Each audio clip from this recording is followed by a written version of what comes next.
इस होली को प्रेम और भक्ति के रंग में रंगने के लिए संत गुरुजन बताते हैं कि मानुष जन्म दुर्लभ है, बहुरी न दूजी बार, पक्का फल जो गिर पड़ा बहुरी न लागे डार।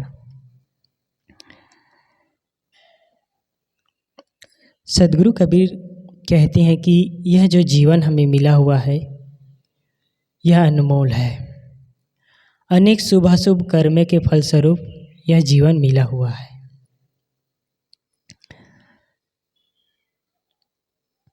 अगर हम इस जीवन को खो देते हैं तो 84 खानियों में हमें भटकना पड़ सकता है। इसीलिए सदगुरु कबीर कहें कि मानुष जन्म अनमोल है। मनुष्य का जन्म बहुत अनमोल है, हमें इसे व्यर्थ में नहीं गंवाना चाहिए। मनुष्य का जो मिला हुआ हर दिन एक एक सोने के कौड़ी के समान है। मनुष्य अपने इस जीवन को अच्छे से जीकर सार्थक बना सकता है। चाहे तो वह व्यर्थ की संगत में पड़कर अपने जीवन को बर्बाद कर सकता है और चाहे तो इसी जीवन में सत्संग और संत गुरुजन का आधार लेकर जीवन को स्वर्ग बना सकता है। जीवन के दो रास्ते हैं।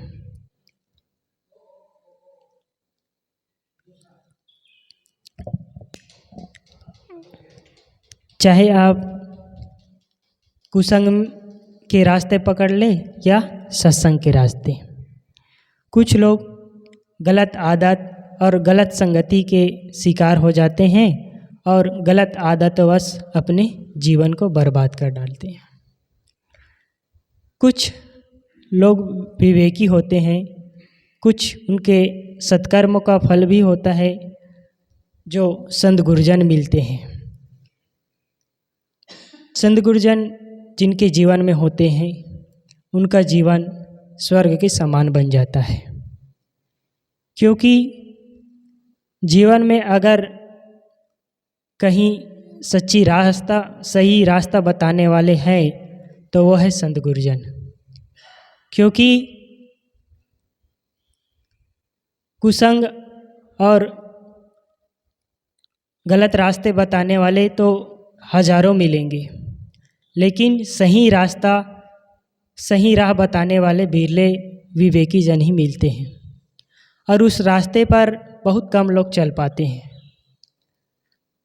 इसीलिए सदगुरु ने कहा कि मानुष जन्म दुर्लभ है, बहुरी न दूजी बार। हे प्यारे भाइयों, यह जीवन बहुत ही अनमोल है, तुम इसे व्यर्थ में मत गवाओ। सदगुरुजन एक कहानी कहते हैं। एक व्यापारी था, वह अपना पूरा जीवन धन कमाने में लगा दिया। उन्हें सोचा कि अब मैंने तो मुझे जितना जीवन जीने के लिए धन चाहिए मैंने पूरा धन कमा लिया। अब बाकी का जो जीवन है बहुत मौज मस्ती से खुशी से जीऊँगा। रहने के लिए घर, धन, पर्याप्त सुविधाएं सब कुछ है। अब मुझे जीवन को अच्छे से जीना है। जैसे ही वह ऐसे ही सोचता है उसी समय यमराज आ जाते हैं। तो यमराज कहते हैं कि अब चलो, तुम्हारा समय खत्म हो गया। तब व्यापारी ने कहा, आप कैसी बात करते हैं? मैंने तो अभी जीवन जीना शुरू ही नहीं किया है, जीवन को जिया ही नहीं है, ना अभी मैं सुख का अनुभव किया हूँ, कुछ भी नहीं। मुझे अभी तो बहुत कुछ करना है जीवन में और अभी से आप जाने की बात करते हैं। तो यमराज ने कहा, नहीं, तुम्हारा समय खत्म हो गया, अब जाने का समय आ गया है। तो व्यापारी ने कहा कि अच्छा, मुझे 1 साल का समय दे दीजिए और बदले में चाहे आप जितना धन ले लीजिए। तो यमराज ने कहा, बिल्कुल नहीं, आपका समय खत्म हो गया है, जाने का समय आ गया है। फिर व्यापारी सोच में पड़ गया, अब करूँ तो क्या करूँ, कोई उपाय नहीं है। फिर उन्होंने समय को कम किया और धन को बढ़ाया। अच्छा, मुझे एक महीने का समय दे दीजिए और बदले में 2 करोड़ रुपए ले लीजिए। यमराज ने कहा नहीं नहीं, बिल्कुल समय नहीं है, वक्त खत्म हो चुका है। फिर व्यापारी ने कहा 1 सप्ताह नहीं, 2 घंटे बिल्कुल नहीं, 1 घंटा बिल्कुल नहीं, समय खत्म हो चुका है, अब बिल्कुल भी समय नहीं है।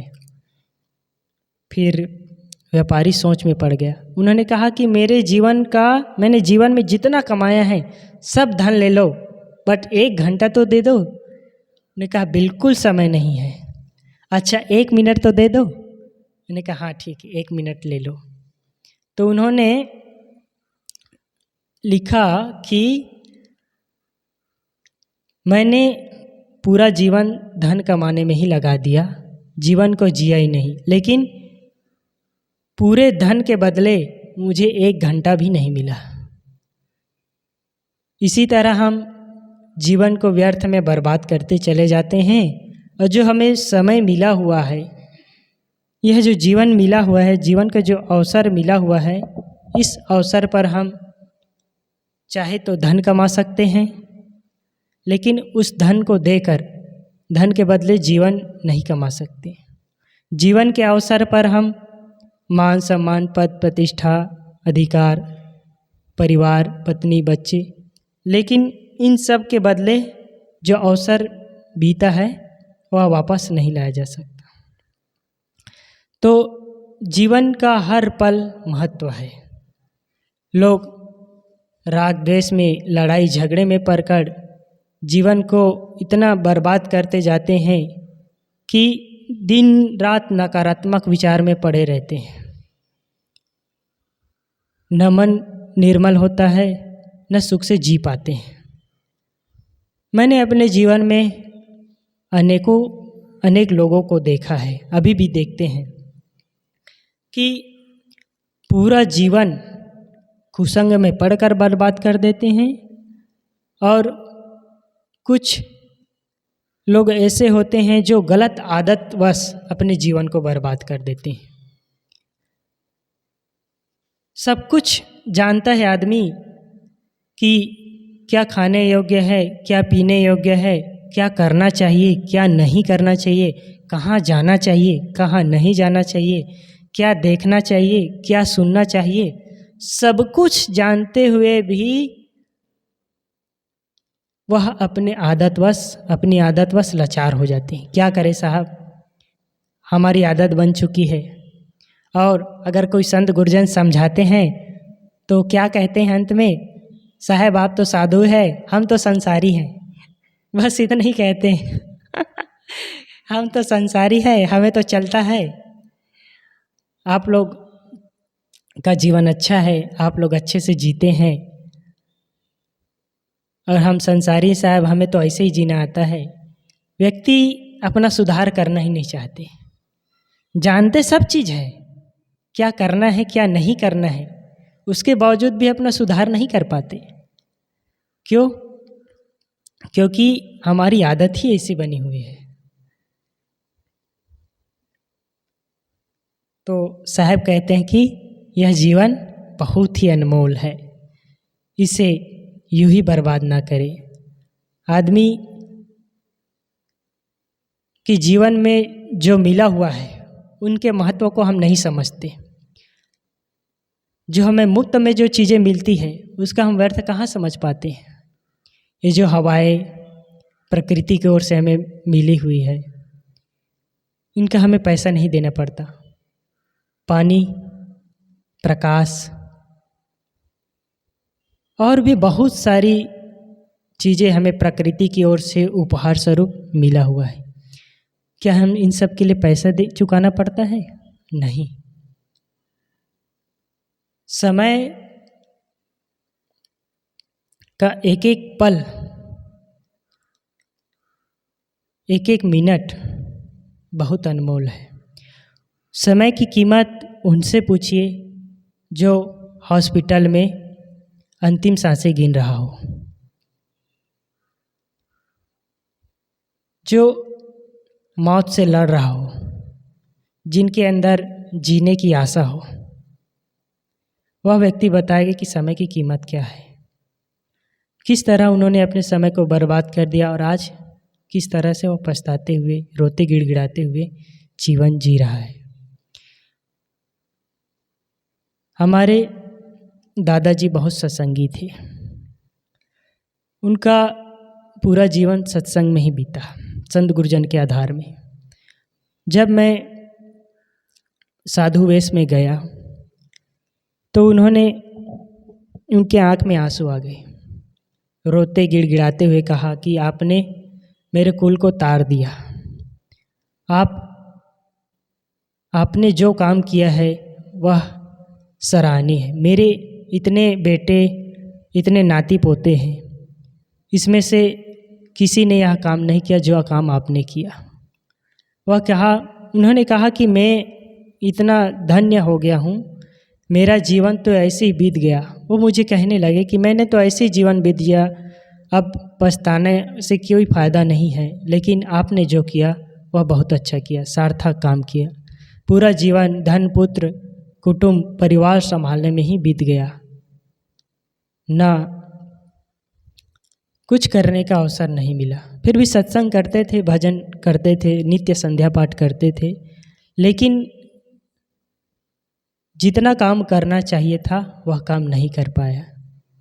तो वो मुझे बताते थे कि जीवन कैसे व्यर्थ में चला जाता है। परिवार, पत्नी, बच्चे, इन्हीं को संभालने में कितना राग द्वेष, लड़ाई झगड़े, कितना परपंच करना पड़ता है, तब जाके जीवन बीतता है। पूरा जीवन बीत गया, मैंने कभी शांति नहीं पाई, कभी सुख से नहीं सोया, रात दिन चिंता लगी रहती थी। और व्यक्ति शून्य से शिखर तक पहुंचता है ना, अगर उनके पास शुरुआत में कुछ नहीं रहता और थोड़ा थोड़ा बचत करते करते करते जब बहुत सारी संपत्ति इकट्ठा कर लेता है, तो जितना संपत्ति इकट्ठा करता है उतना ही वह माया मोह में पड़ जाता है।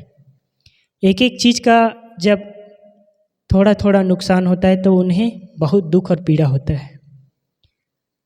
और स्वाभाविक है कि कोई आदमी इतनी मेहनत, खून पसीना बहाकर अगर कोई धन इकट्ठा करता है, धन बना लेता है, तब उनको लगता है कि उनके बच्चे कैसे व्यर्थ में उस धन का उपयोग करते हैं, कैसे उसका व्यय करते हैं, तो उनको दुख होता है, पीड़ा होती है कि मैंने इतनी कड़ी मेहनत करके धन कमाया और ये लोग यूँ ही इसको बर्बाद कर रहे हैं। तो होता है, लेकिन उनकी जिम्मेदारी रही तो उन्होंने धन कमाया, परिवार पाले पोसे। तो वो कहते थे कि यह जो जीवन है इसको सार्थक बनाइए, व्यर्थ में ही जीवन न बीत जाए। आज जो हमें मिला हुआ है परिवार, धन, पुत्र, संपत्ति, इन सब का सम्मान करें और इसमें लिप्त होकर इसी में ही ना पड़े रहे, इन सब से ऊपर उठिए। परिवार, पुत्र, पत्नी, बच्चे को ही संभालने में जीवन न बीत जाए, उन्हीं की चिंता रात दिन लगे रहती है, तो हम भजन कहाँ से करेंगे, सत्संग कहाँ से करेंगे। जीवन देखते देखते देखते यूं ही बीत जाता है और हमारा अनमोल समय यूं ही चला जाता है और बाद में पछताने के सिवा और कुछ हाथ नहीं आता। तो सद्गुरु कहते हैं कि मानुष जन्म दुर्लभ है, बहुरी न दूजी बार, पक्का फल जो गिर पड़ा बहुरी न लागे डार। यह जो समय एक बार हाथ से निकल गया तो यह दोबारा मिलने वाला नहीं है। मनुष्य अब नहीं चेते तो कब चेतेंगे। संत गुरुजन तो रास्ता बताते हैं, लेकिन उस रास्ते पर कितने लोग चल पाते हैं। रास्ता बताने का काम संत गुरुजन का है, चलना न चलना ये मनुष्य के हाथ में है। क्योंकि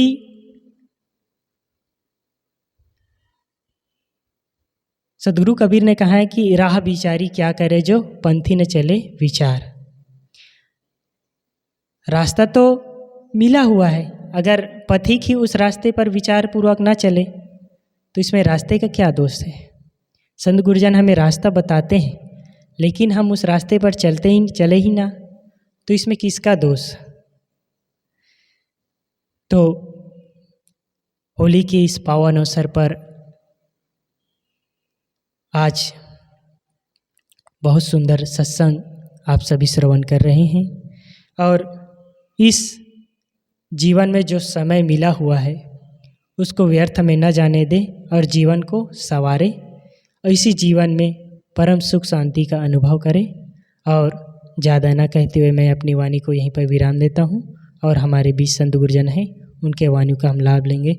बोलिए सद्गुरु देव की जय।